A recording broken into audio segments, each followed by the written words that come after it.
یہ جی تاؤ بٹ اور آج 24 اپریل 2025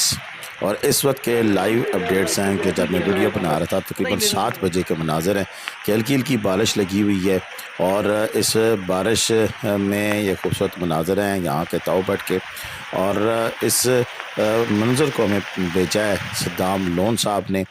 جن کا یہ اپنا ہوٹل ہے کیا سین ہے یہ ساری ڈیٹیلز ان سے ہم آگے ویڈیو میں آپ کو بتائیں گے اور تاؤ بٹ تک جو راستہ ہے وہ کیسا ہے اگر اس مہینے میں اگر آپ جانا چاہیں تو کیا آپ جا سکتے ہیں یا نہیں جا سکتے ہیں تو یہ ساری ڈیٹیل ہماری آج کی اس ویڈیو میں ہوں گی اور انشاءاللہ آپ کو مایوسی نہیں ہوگی کہ مظفر آباد سے کیل اڑنگ کیل اور تاؤ بٹ تک کا جو فاصلہ ہے یا جو سفر ہے وہ کیسے آپ طے کر سکتے ہیں۔ السلام علیکم ورحمۃ اللہ وبرکاتہ۔ اللہم صلی علی محمد وعلی آل محمد کما صلیت علی ابراہیم وعلی آل ابراہیم انکا حمید مجید۔ اللہم بارک علی محمد وعلی آل محمد کما بارکت علی ابراہیم وعلی آل ابراہیم انکا حمید مجید۔ لاتعداد رد و سلام بے شمار رد و سلام میرے اور آپ کے پیارے تسونے تمنمونے آقا حضرت محمد مصطفیٰ صلی اللہ علیہ وآلہ وسلم پر، آپ کی آل پر اور آپ کے اصحاب پر۔ تو جناب یہ ہے ڈریم لینڈ گیسٹ ہاؤس تاؤ بٹ اور صدام لون صاحب کا یہ گیسٹ ہاؤس ہے۔ ان کا فون نمبر آگے اسکرین پر ہم دے دیں گے، جو بھی تاؤ بٹ کشمیر جانا چاہتے ہیں، کوئی انفارمیشن لینا چاہتے ہیں یا ان تک پہنچنا چاہتے ہیں تو واٹس ایپ پہ میسج کیجیے گا، کیونکہ یہاں پر سگنل کا بڑا ایشو ہوتا ہے تو ہو سکتا ہے کہ اگر آپ آج میسج کریں تو 3 دن بعد آپ کو رپلائی آئے، کیونکہ وہاں پر اکثر اس قسم کے جو ایشوز ہیں وہ چلتے رہتے ہیں۔ برکب جی یہ وہ پوائنٹ ہے کہ جہاں پر جانا ڈریم لینڈ واقعی یہ ڈریم ہے، خواب ہے، اور کیونکہ تاؤ بٹ وہ جگہ ہے کہ پاکستان کی آخری حدود میں اس کا شمار کیا جاتا ہے، آزاد جموں کشمیر پاکستان کی، اور اس میں خوبصورتی انتہا کی ہے۔ اتنا خوبصورت علاقہ شاید ہی کہیں پہ اور موجود ہو۔ یہاں کی نیچرل بیوٹی ہے، یہاں کا جو جسے کہہ سکتے ہیں نا کہ قدرتی جو حسن ہے وہ کہیں بھی اور نہیں آپ کو مل سکتا ہے۔ یہاں پر آج کل کے یہ حالات ہے یہ آپ کے سامنے ہے، اس کے ساتھ ساتھ برف میں یہاں پر کنڈیشن کیا ہوتی ہے وہ بھی آپ کو دکھائیں گے، اور اس کے ساتھ ساتھ آپ کو بتائیں گے کہ مظفر آباد AJK سے آپ یہاں تک کیسے پہنچ سکتے ہیں۔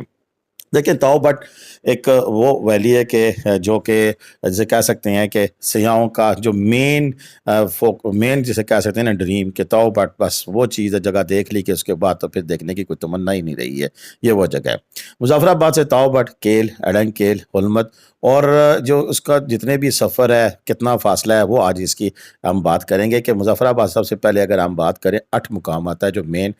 ٹورسٹ پلیسز آتی ہے جہاں پر لوگ رکتے ہیں۔ یہ تقریباً 75 کلومیٹر کا ہے اور 2.5 گھنٹے تقریباً آپ کے یہاں تک آنے میں لگ سکتے ہیں۔ اس کا مرکزی شہر ہے، بازار ہے اور جو مقامی کھانے وغیرہ ہیں وہاں پر ہوٹل ہیں اس کے لیے یہ مشہور ہے۔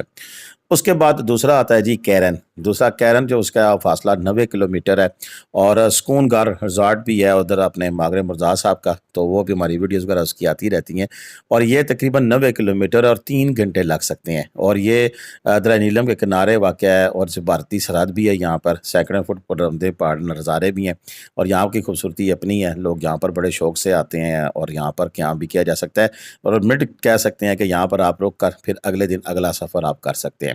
اس کے بعد جی شاردہ جہاں پر زیادہ تر لوگ جاتے ہیں، وہ تقریباً 130 کلومیٹر اور 4.5 گھنٹے کا ٹائم آپ کا مظفر آباد سے لگ جاتا ہے، اور شاردہ تک تقریباً آپ کی گاڑیاں آرام سے آ جاتی ہیں، کیل تک بھی چلی جاتی ہیں، لیکن بارش میں پھر عام کاریں شارے لے جانا ذرا مشکل ہوتا ہے، سڑک تھوڑی سی خراب ہے، اس کی وجہ سے مسئلہ بنتا ہے، لیکن شاردہ تک آپ 4.5 گھنٹے اور 130 کلومیٹر کا سفر کر سکتے ہیں۔ یہاں کی خصوصیت یہ ہے کہ یہاں پر شاردہ یونیورسٹی ہے، کھنڈرات ہیں اور قدیم مندر وغیرہ، اور یہ قدرتی ہسٹوریکل پلیس ہے شاردہ کی، اور اس کو دیکھنے کے لیے دنیا بھر سے لوگ دور دور سے آتے ہیں، اور شاردہ میں بہت سارے گیسٹ ہاؤسز اور ہوٹل بھی اچھے سے اچھا نارمل سے نارمل آپ کو مل جاتا ہے، اور آپ کو دیکھ دیں۔ اس سے اگلا مقام ہے جی کیل، یہ 150 کلومیٹر ہے مظفر آباد سے، اور آپ کو 5 سے 6 گھنٹے، یعنی کہ اگر آپ مظفر آباد پہنچ چکے ہیں وہاں کام کرتے ہیں تو پھر الگ بات ہے، لیکن اگر زیادہ تر لوگ شاردہ پہنچ جاتے ہیں اور پھر وہاں سے کیل کا سفر کرتے ہیں تو پھر لوئی لوئی پہنچ جانا، یعنی کہ روشنی روشنی میں آپ پہنچ جاتے ہیں۔ اور ساتھ ساتھ اس وقت منظر جو آپ دیکھ رہے ہیں یہ اب تازہ مناظر نہیں ہے آج کل کے، یہ برف کے مناظر ہیں، تب یہ اتنی خوبصورت جگہ ہوتی ہے، تو یہ مکس مناظر ہیں۔ آج کے لیٹسٹ اپڈیٹ کے پہلے 3 مناظر ہیں جب بارش لگی ہوئی ہے، رات کے منظر ہیں، یہ میں ریپیٹ کر رہا ہوں۔ تو چلیں جی بات کریں تھے کیل کی، تو کیل آپ پہنچ چکے ہیں. یہاں پر جنگلات ہے، ٹریکنگ کے لیے بڑا مشہور ہے، اور وہیں سے آپ ڈولی لفٹ میں بیٹھ کر پھر اڑنگ کیل جاتے ہیں. اور کیل سے 3 کلومیٹر کا یہ فاصلہ ہے، اور تقریباً 1 سے 1.5 گھنٹہ آپ کا لگ سکتا ہے. اور دوسرا ڈولی لفٹ میں اگر آپ جائیں تب بھی تھوڑا سا ٹائم لگتا ہے، اس کے لیے بھی 15 منٹ اس سائڈ کی، 15 منٹ اس سائڈ کی، اور بیچ میں ڈولی لفٹ کی جو آپ کا سفر ہے وہ چلتا رہتا ہے. اس کے بعد ہی ایک اور خوبصورت مقام آتا ہے ہولمت، اور یہ کیل سے 10 کلومیٹر ہے، اور اس میں 30 منٹ کا جیپ یا ٹریک ہے. اور اس کے بعد یہ خوبصورت گاؤں آتا ہے جو کہ قدرتی فطری حسن کے حوالے سے ہولمت بہت زیادہ پرسکون اور بہت پیاری جگہ ہے. پھر جی وہ خواب اور وہ جو یہ لینڈ ہے یہ آ جاتی ہے جسے کہتے ہیں آپ تاؤ بٹ. تاؤ بٹ کا ٹوٹل اگر ہم فاصلہ کہیں تو تقریباً مظفر آباد سے 160 سے 70 کلومیٹر ہے، اور 7 سے 8 گھنٹے آپ کے لگ سکتے ہیں، کیونکہ راستے کی پھر وہ رکتے رکتے اگر آپ جائیں، یعنی کہ صبح صبح اگر آپ نکلیں 5 سے 6 بجے مظفر آباد سے، تو میں ریکمینڈ کروں گا کہ اگر آپ صبح سویرے نکلتے ہیں تو پھر آپ کو تقریباً 8 سے 9 گھنٹے بھی لگ سکتے ہیں. اور میں تو نہیں ریکمینڈ کروں گا کہ آپ چکو چک 7 آپ سیدھے اس علاقے تک، اس وادی تک پہنچیں جہاں پر آپ برف کے ڈھیر نظر آ رہے ہیں. یہ صدام بھائی کے اس ہوٹل کے جو ان سے ہیں وہ ڈریم لینڈ ہوٹل کے گیسٹ ہاؤس کے مناظر ہیں، اور یہ سردیوں کے مناظر ہیں کہ جب یہ راستہ کھلتی ہیں، راستہ کھلنے کے بعد پھر جب لوگ آتے ہیں تو یہ برفیں ہٹا کر پھر اپنے لیے یہ جگہ بنائی جاتی ہے. پھر تو آپ کے مناظر ہیں. اس وقت اتنی برف نہیں ہے. میں نے آگے پوچھا آپ دی ریکارڈ صدام بھائی سے جب بات چیت ہو رہی تھی، میں نے کہا اس وقت اگر لوگ آئیں تو کتنی برف موجود ہے؟ انہوں نے کہا جی کئی کونے خدروں میں تھوڑی بہت برف پڑی ہوئی مل جائے گی، لیکن پہاڑوں پر تازی آج بھی برف پڑ رہی ہے. اور یہی اس علاقے کا حسن ہے کہ یہاں پر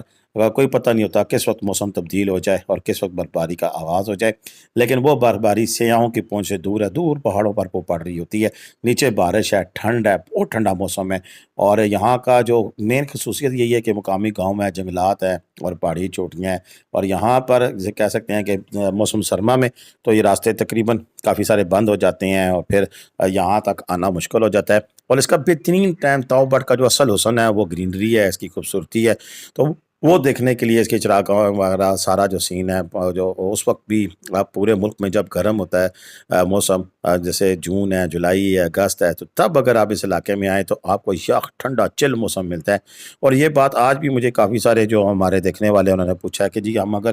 سوات کلام، نران کاغاں یا کسی بھی اسٹیشن پہ جائیں تو کیا سچویشن ہوگی، کیا گرم کپڑے لا سکتے ہیں؟ تو باجن ایک تو بات پکی رکی باندھ لیں کہ آپ پاکستان کے کسی بھی ہل ایریا میں جا رہے ہیں،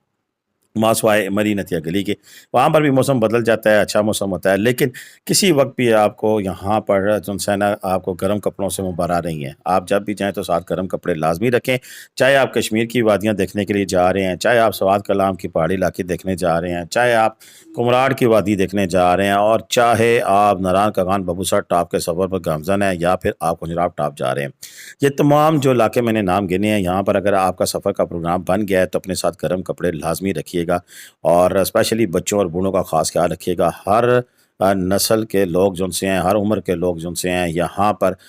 ہر موسم میں آ سکتے ہیں، کوئی ایشو نہیں ہے. لوگ آتے ہیں، گھومتے پھرتے ہیں، انجوائے کرتے ہیں. بس 2 چیزوں کا خاص خیال رکھا کریں، گند مت پھیلائیں، اپنے ساتھ ریپنگ بیگ لے کے آئیں، جو بھی چیز کھائیں اس میں ڈالیں، اور جتنی نزدیک ترین کوئی کچرا کنڈی بنی ہے وہاں پر پھینکیں. اور دوسرا لوگوں کی جو مقامی لوگوں کی جو ایک جو لاز ہوتے ہیں، جو قانون ہوتے ہیں، ان کو فالو کرتے ہوئے